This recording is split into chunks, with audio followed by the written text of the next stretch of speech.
Ladies and gentlemen, good day and welcome to the Q1 FY26 earnings conference call of Remsons Industries Limited, hosted by Go India Advisors Limited.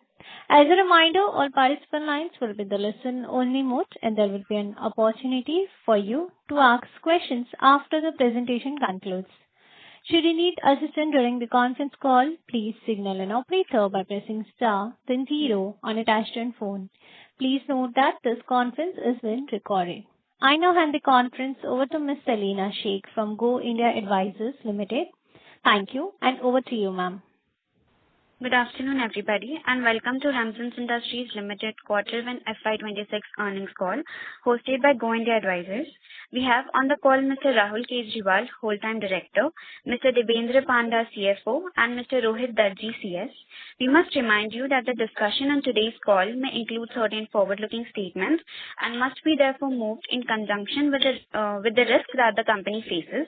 We now request Mr. Rahul Kejriwal to take us through the company's business outlook and performance, after which we will open the floor for Q&A. Thank you, and over to you, sir. Thank you for the introduction. Good afternoon, everyone. Welcome to the earnings call of Remsons Industries Limited for our Q1 FY26 results. I hope you have had the chance to review the investor presentation and financial results, which are now available on the exchange. On this call, we will provide an overview of our financial and operational performance, discuss our strategy roadmap, and outline our growth ambitions.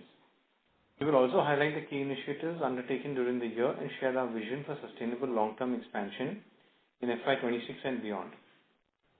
Looking back, FY25 was an exciting year for us, marked by significant milestones and robust growth in line with our vision and goals. We remain confident that FY26 will follow This call is now being recorded. Driven by our unwavering commitment to excellence. Going ahead, we expect growth to recover, helped by multiple macro tailwinds like interest rate cut, income tax cut for the middle class, above average monsoon, healthy sowing, lower commodity prices, and surplus banking liquidity. Let me begin by highlighting the performance of the Indian automotive industry in the first quarter 26. Industry-wide, April to June 25, the total production of passenger vehicles, commercial vehicles, three-wheelers, two-wheelers, quadricycles stood at 76,60,225 units. During this period, passenger vehicle sales reached 10,11,882 units. Commercial vehicles registered 2,23,000 units. And three-wheelers and two-wheelers approximately 1,65,000 and 46,74,000 units. This broad-based industry growth is a testament to the increasing demand and optimism in the mobility ecosystem, which has also positively impacted us at Remsons. Our products continue to play a crucial role in supporting OEM and broader value chain, enabling us to register a strong and operational and financial performance this quarter.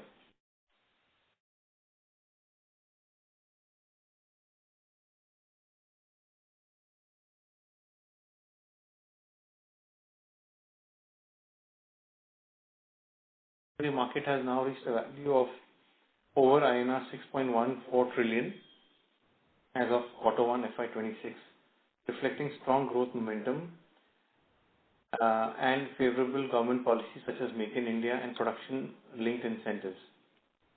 Our sector is undergoing a transformational phase driven by global pivot towards electric vehicles, smart and connected automotive components, and advanced systems integration.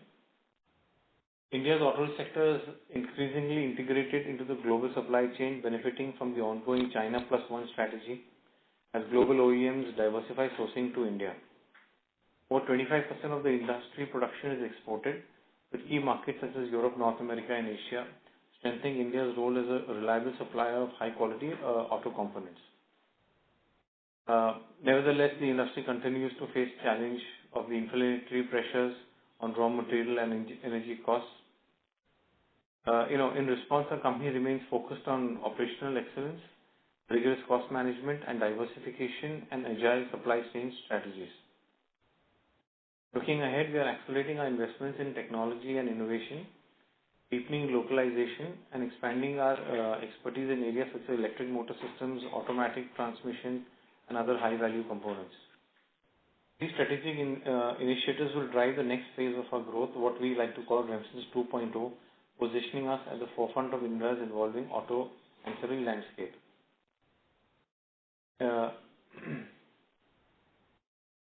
According to industry estimates, India's railroad market, encompassing both passenger and freight segments, is projected to reach $34.28 billion in 2024 and $60 billion by 2035. In line with our strategic vision to transform across mobility value chain, as indicated earlier, we are initiating a foray into the railway sector. Our approach in this segment will begin with supplying key components such as flexball cables, potentiometers, pushrod MBBS, pressure reducing valves, slack adjusters, air reservoirs, and load sensing devices. By leveraging these targeted products offerings and addressing the growing modernization need of Indian Railways, we are well poised to capture the emerging opportunities in this expanding and evolving market. Let me walk you through this major updates in this quarter. Remsons has been awarded the prestigious contract from Stellantis, North America, for supply of control cables. This significant contract, one of the largest in Remsons history, involves multiple orders valued at over 300 crores to be executed over the next 7 years. Deliveries will commence from the next financial year. Our supply will be for control cables for Stellantis premium cars, smart cars, Jeep models, as well as their expanding three-wheeler segment. As part of our strategic vision to advance into green mobility, we acquired a 36% stake in Astro Motors, a dynamic electric vehicle company, like a startup, initially founded in 2020, and then through R&D, they have been able to produce a vehicle, get it homologized, and that's where we stepped in to help them manufacturize and do large-scale production. They are an emerging key player in India's three-wheeler commercial EV segment, catering to cargo loaders, passenger transport, micro-mobility solutions.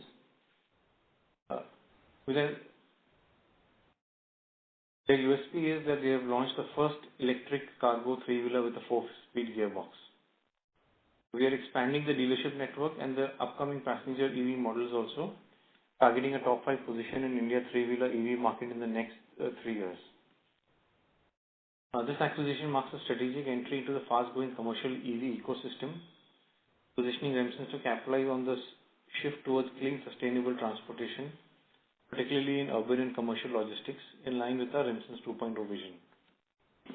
On May 23, 2025, Remsons inaugurated a new state-of-the-art manufacturing facility dedicated to railway applications in Chakan, Pune. Spanning 30,000 square feet, this facility is equipped with advanced precision engineering technologies, including CNC machining, sheet metal fabrication, and welding capabilities, and an in-house testing and validation laboratory to ensure compliance with stringent railway standards. This expansion represents an important step in expanding our expertise beyond automotive and commercial vehicles into the railway sector, catering to both freight and passenger railway segments. The establishment of this facility involved an investment of 5 crores, which will be funded through debt, reinforcing a commitment to quality, safety, and sustainability. Remsons Automotive, a step-down subsidiary, has received a significant letter of intent from Ford Turkey, a prominent international entity, valued at 80 crores to be executed over 10 years. This order involves the supply of spare wheel winches. The substantial contract strengthens our expanding footprint in the global automotive supply chain and exemplifies our partnership capabilities with leading international OEMs. It marks another milestone in our journey under the Remsons 2.0 vision. B Lighting, a step-down subsidiary, has secured a new purchase order worth 12 crores from a premier German multi-brand OEM. This international contract focuses on exterior lighting design and development, and again marks a significant milestone in expanding our presence in the global automotive components market. This order is to be executed immediately. We are also excited to announce that Remsons Industries has entered into a strategic technical license agreement with Ausis Automotive Systems, Brazil. This collaboration marks significant milestones in our international expansion and technology leadership, enabling advanced engineering and manufacturing technology transfer to our Brazilian partner. This will help the local Brazilian OEMs access innovative automotive solutions tailored to their market, thereby strengthening a global footprint. Remsons Uni-Autonix Private Limited recently secured a significant international order for 3 crores from a leading German multi-brand OEM. This contract for the supply of exhaust gas recirculation EGR sensors will commence deliveries in December 25 and span over 36 months. This order highlights our growing presence in advanced automotive technology and our ability to compete successfully in global markets. In conclusion, the beginning of 26 has been exceptionally promising for Remsons. These diverse and significant developments highlighting our expanding global presence, strategic diversification, and alignment with future mobility trends. Under the Remsons 2.0 vision, we remain committed to innovation, sustainability, diversification, and delivering value to our stakeholders as we continue to grow in the evolving mobility ecosystem. Further, I am proud to share that Remsons Industries has been ranked 30th among India's top great mid-sized workplaces 2025 and recognized as India's one of the best workplaces in auto and auto component sector. Additionally, our group CEO, Mr. Amit Srivastava, has been honored as one of India's top 50 CEOs in 2025. These prestigious accolades reflect our strong leadership, inclusive work culture, and commitment to excellence, inspiring us to continue driving growth. The beginning of 26 has undoubtedly been remarkable for Remsons, driven by new order wins and strategic international partnerships. This year will also mark its first full year of revenue contribution from several recent acquisitions and new products we've successfully launched in the market. Looking ahead, we remain confident in achieving a revenue target of 900 to 1,000 crores by FY29. The growth will be fueled by a stronger focus on exports, deliberate shift of our product portfolio towards higher value-added engineering products, and a targeted strategy of acquiring high-margin offerings. With these initiatives, we are equally optimistic about expanding our EBITDA margins to the range of 13 to 14%, reinforcing our commitment to profitable and sustainable growth under Remsons 2.0 vision. I now hand over to our CFO to walk you through the financial performance for the quarter.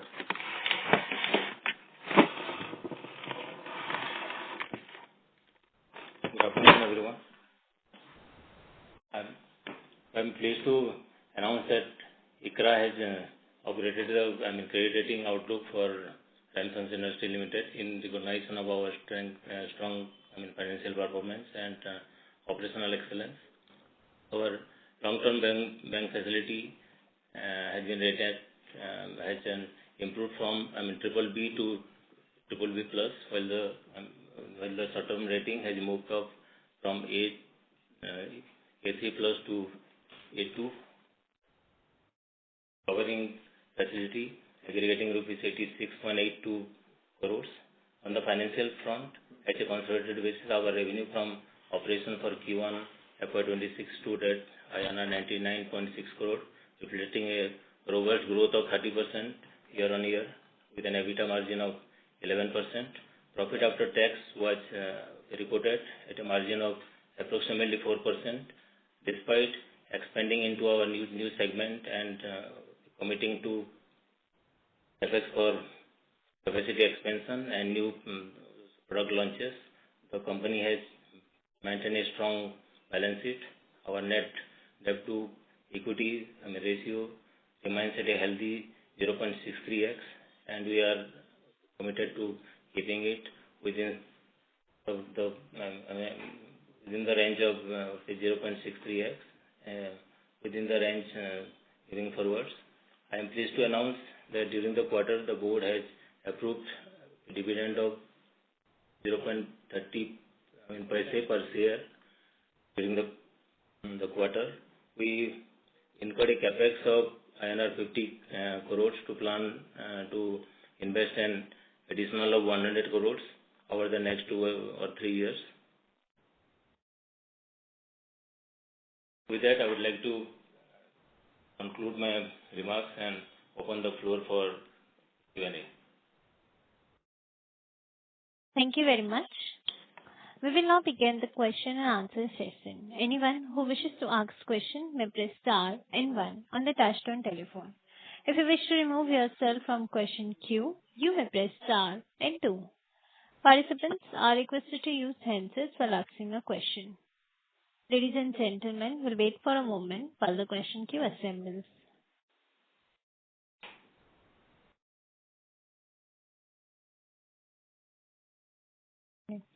The first question is from the line of Saurabh Bansal from SB Company. Please go ahead. Yeah. Hi, everyone. Good afternoon. Just wanted to check, so basically, how do we plan to have a sustainable growth considering the lower base in this quarter? As compared to the previous quarter, we have dropped down a little bit. So just wanted to check how we are planning to have a sustainable growth in future. Sorry, can you come again? What dip? So as compared to the last quarter, your revenue has come down a little bit. So just wanted to check how you are planning to have a sustainable growth in the coming quarters. If you see last year first quarter versus this year first quarter, we've had a growth almost of 30% in terms of revenue. And automotive business is a cyclic business. Always you have the first and second quarter will be slow, and third and fourth quarter picks up always. Because of the high pickup in the first quarter remains slow. And that's also, people are, so post monsoon, the automotive industry picks up. So we've done as it is 30% growth in the first quarter over last year first quarter. And I'm sure we'll be able to maintain better sales revenue numbers going forward from this. So I don't see a challenge in achieving sales targets this year. Okay, great. And just wanted to check when you compare Y on Y, so your margin has increased approximately by 2%. So what has led to this expansion of margin? Our EBITDA, if you see,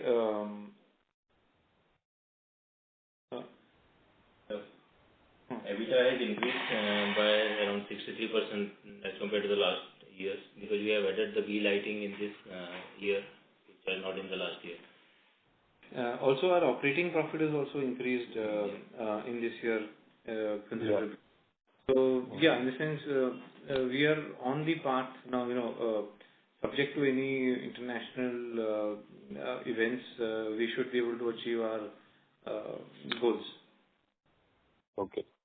Okay, fine. Thank you. Thank you. The next question is from the line of Saurash Pal from KRSV Capital. Please go ahead. Yeah, am I audible? Am I audible? There is some background noise from your side. Yeah, is it better now? Is it better now? Yeah, it's better. Carry on.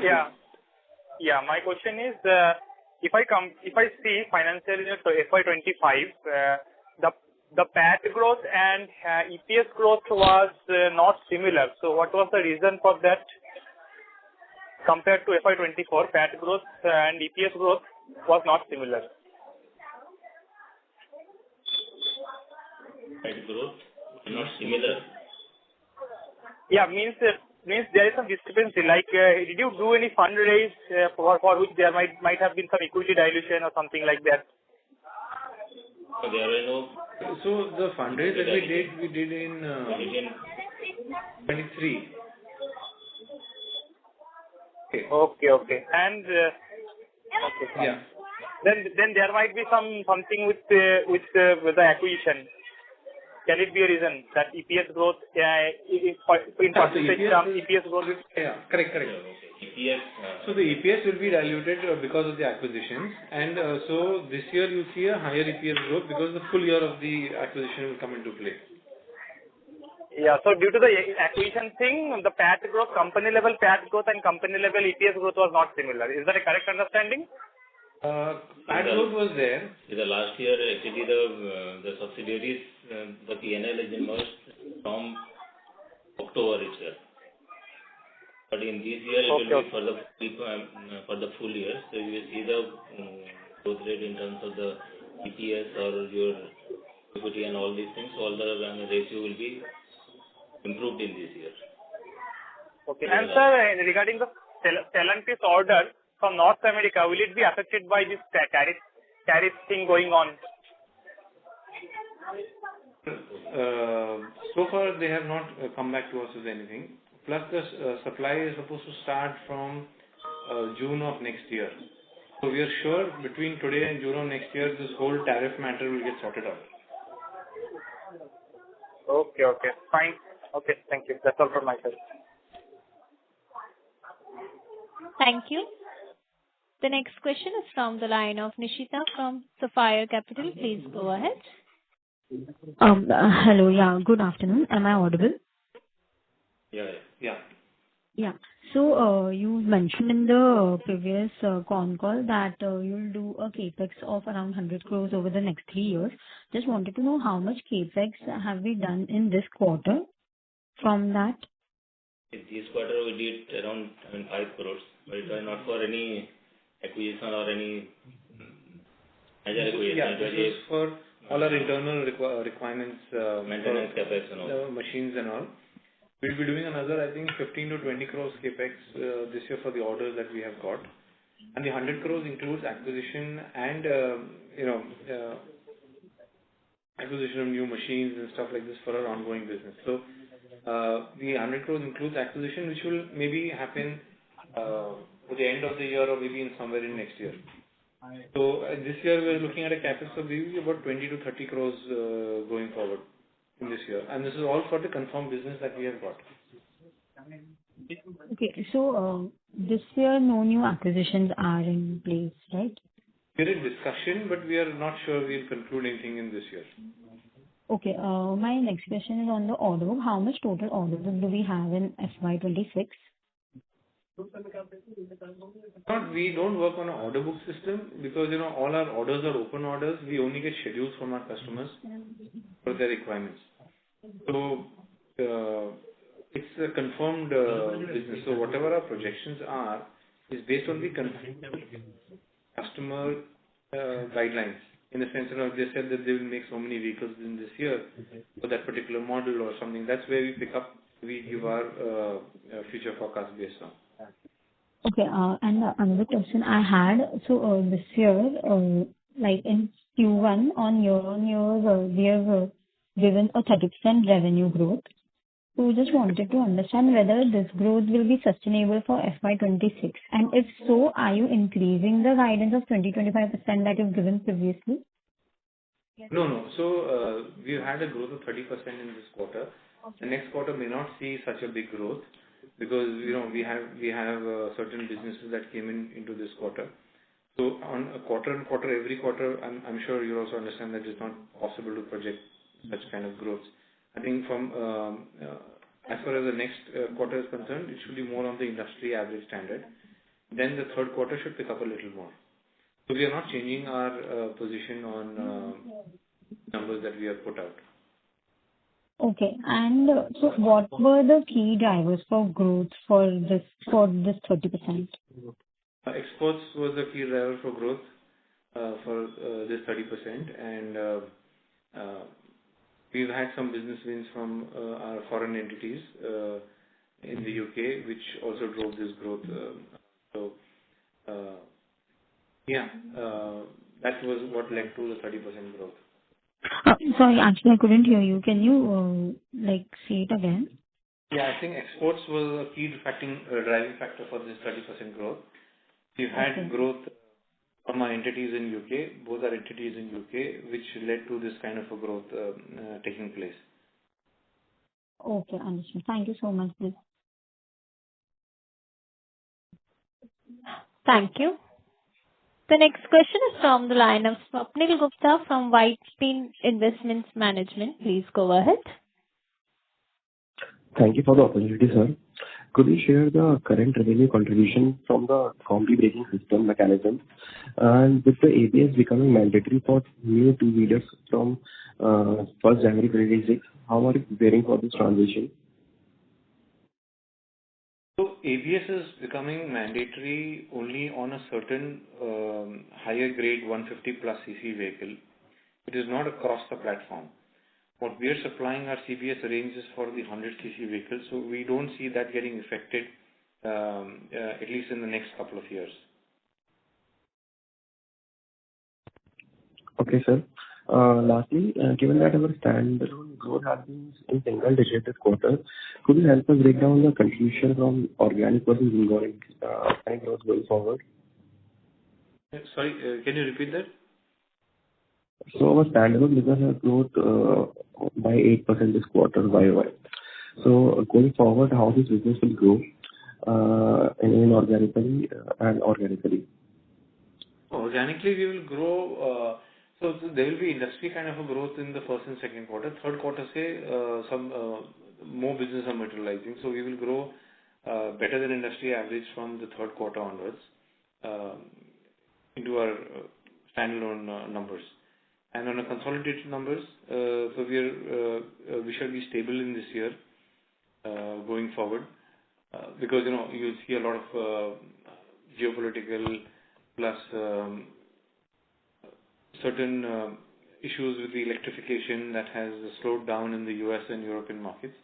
So we hope to see a stable growth happening over there as well. Overall, between a mix of domestic and foreign entities, we will make sure that our growth numbers are, of course, higher than industry average standards, and we continue to maintain our numbers forecast projected earlier.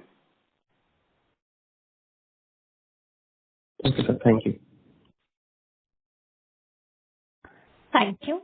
A reminder to all the participants, you may press star and 1 to ask question. The next question is from the line of Chirag Shah from White Pin Investment Management. Please go ahead. Thanks for the opportunity and congrats for the set of results. Hello, I hope I'm audible. Yes, sir. Yeah. So the first the request in the presentation, if you can share a bit more granular details, you can choose the way you want to give. Now that we have multiple businesses and some of the new ones are the growth drivers, it will help us to dissect the results in a better manner and actually also kind of track it whether some of the order wins are getting converted, etc., etc. So just a request if you can look at into that in how granular details you can say, at least on the revenue, if nothing else. Okay, we'll see what in the second investor release in the next quarter. We'll see what best we can do in that. Yeah, because as of now, it's still doable doing standalone minus console, given some of the businesses are in subsidiaries. And we see that standalone growth is around 8-9%, and the last part of growth has come because of inorganic accounting which has happened. So that's one request. Second is, recently on the ABS, government or Ministry of Road had indicated by first from Jan 2026, ABS is coming also in 100cc bikes. So that's why the question is that what is the current revenue contribution for us from combi braking system? One, if it's not meaningful, then it doesn't matter. That's why the question, because there were media articles which indicated it will be made compulsory. So like I mentioned earlier, so combi braking system contributes to about 6-7% of our sales. But like I mentioned earlier, that the mandatory for ABS is made only for higher cc motorcycles, and our sales basically in the CBS sector is for the lower end of the cc, 100cc commuter motorcycles, where ABS is not made compulsory right now. So till the time that happens, our business is protected, and I don't see at least a couple of years before, because even to supply for all the manufacturers and the demand for ABS is going to shoot up, by which there is no capacity enough right now to supply. So I think they'll take this as a phase-wise slow implementation, see the feedback and the cost implications, and then go back to because touching the commuter motorcycle will have a direct impact on the inflationary cost for people. Okay. This is helpful. So you said 6-7% of, I presume, standalone revenue, right? Not console. Or 6% of console revenue. No, 6-7% of consolidated. Of console. Second is, recently you made an announcement of this 3 crore sensor order. while the quantum seems to be small, so but it's a good first step. So can you indicate what exactly is this order about? Is it a trial validation order, or for how many units this order is going to be, and how to look at from there, and from what customer profile do you have this order?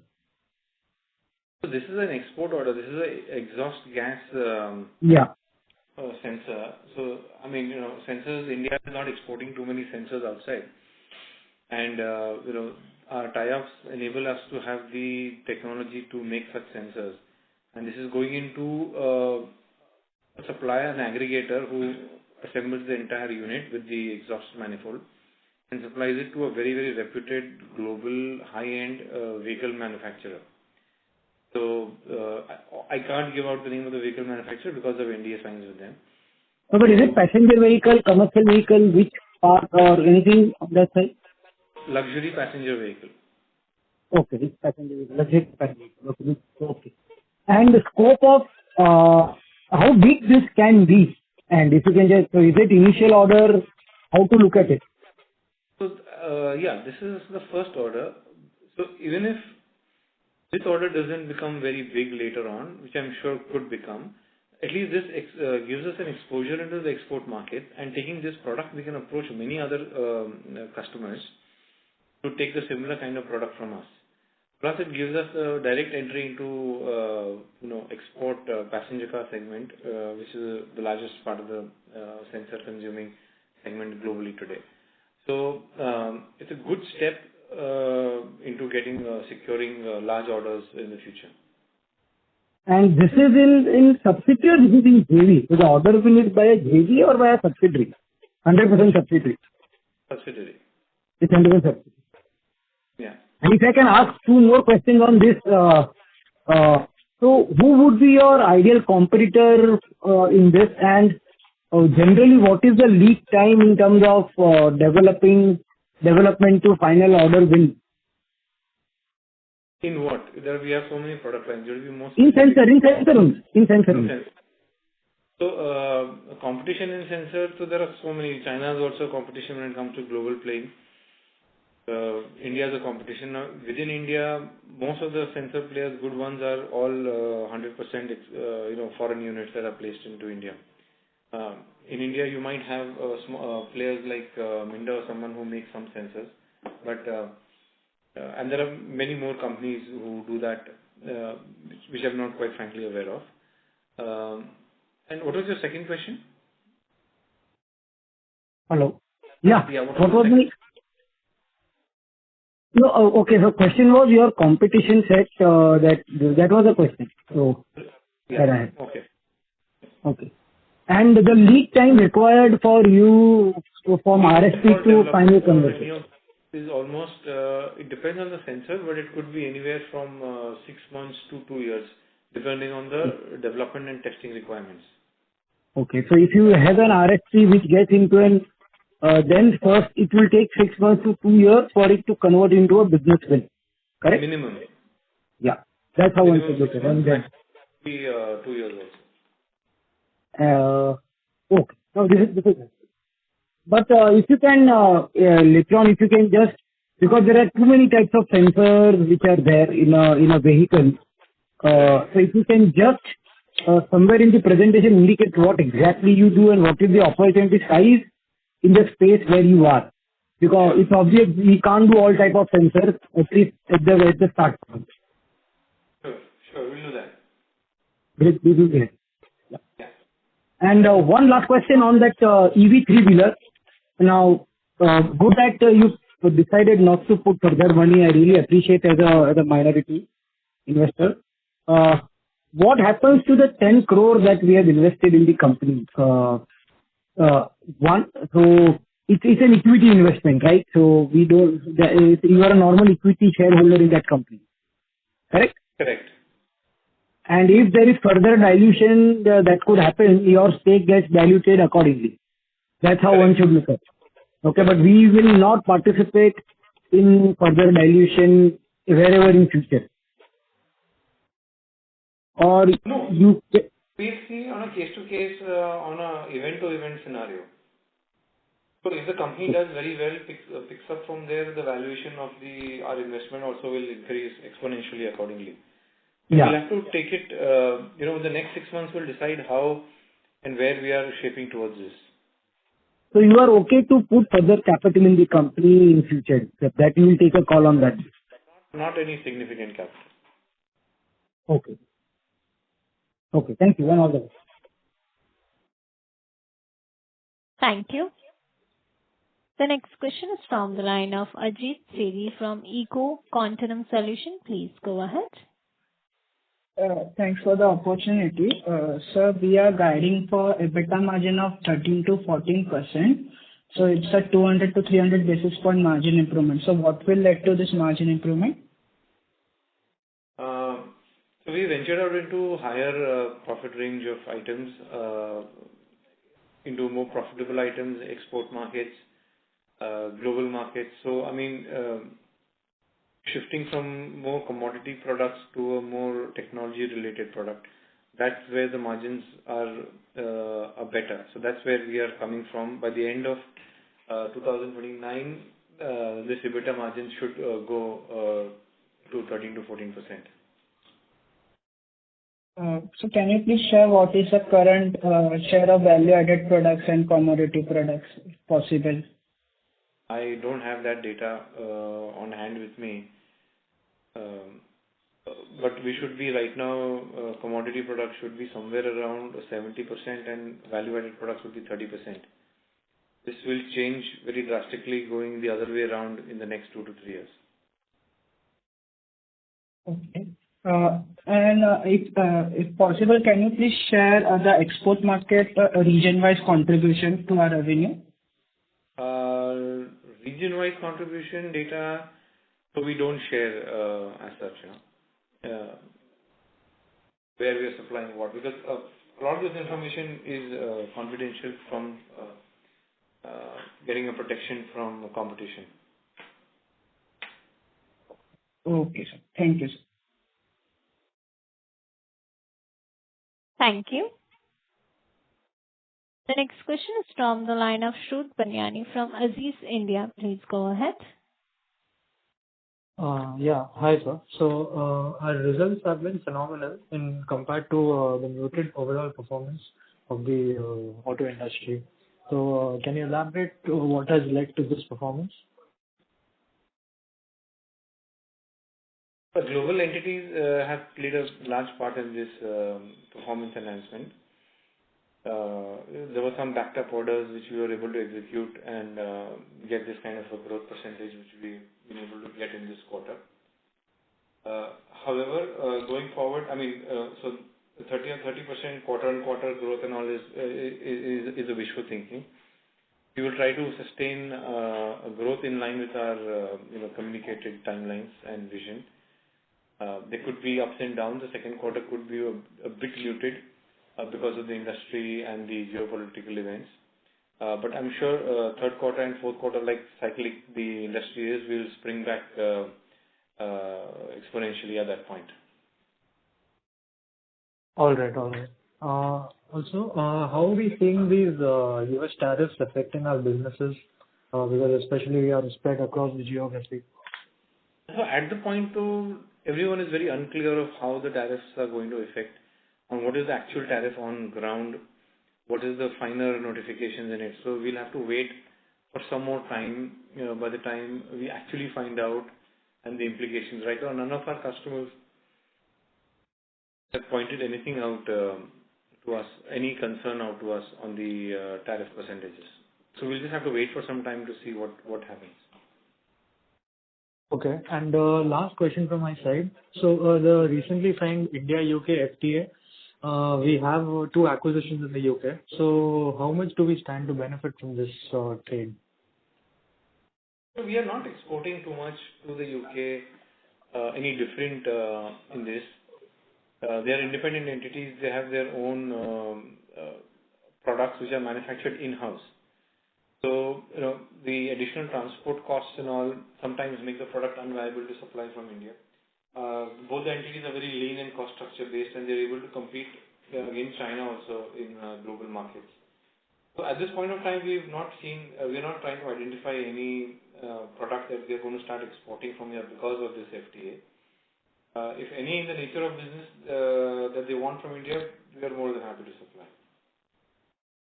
All right, sir. Thank you so much. Thank you. A reminder to all the participants, you may press star and one to ask question. The next question is from the line of Chirag Shah from White Pin Investment Management. Please go ahead. Thanks for the opportunity again. So you indicated 70% of our revenue is commodity and 30% is value add. Now, how do you differentiate between the two? What is commodity and what is value? Is it more about gross margins that you make, or is there something else also? No, based on technology and gross margins. You're right. It's based on technology and gross margins. Okay. So would it be a right statement that a large part of our additional business would be commodity in nature, and some of the new M&As that we have done, when I say new M&A, since COVID, let's say, or pre-COVID, would be classified as value-add businesses? Yes. So all the acquisitions we've done value-add business. Plus, some of the new product lines that we have developed, like shifters for the HCV range and all, they are all value-add business. Any new business that we are taking up is only value-add business. Like a commodity business would be something in terms of two-wheeler cables, which would be a very commodity business. You know? Okay. And 5-year route, or by the 2029, the vision that we have, year 29, what do you aspire that commodity business share should be? Between 30 to 40%. Is the aspiration. Okay, great. Thank you and all the best. Thank you. Yeah. Thank you. Ladies and gentlemen, as that was the last question for the day, I will now hand the conference over to the management for the closing comments. Over to you, sir. So I hope that you'll have been satisfied with the first quarter performance, and we look forward to, we always look forward to giving out our best results and best efforts in whatever challenges we face going forward. But we like to look at it optimistically and see if we can get some opportunity from within the challenges, which we will continue to do so in the years to come. Hope to have a similar call with the same exuberance in the next quarter as well. Thank you. Thank you. On behalf of Go India Advisors Limited, that concludes this conference. Thank you for joining us, and you may now disconnect your lines. Thank you.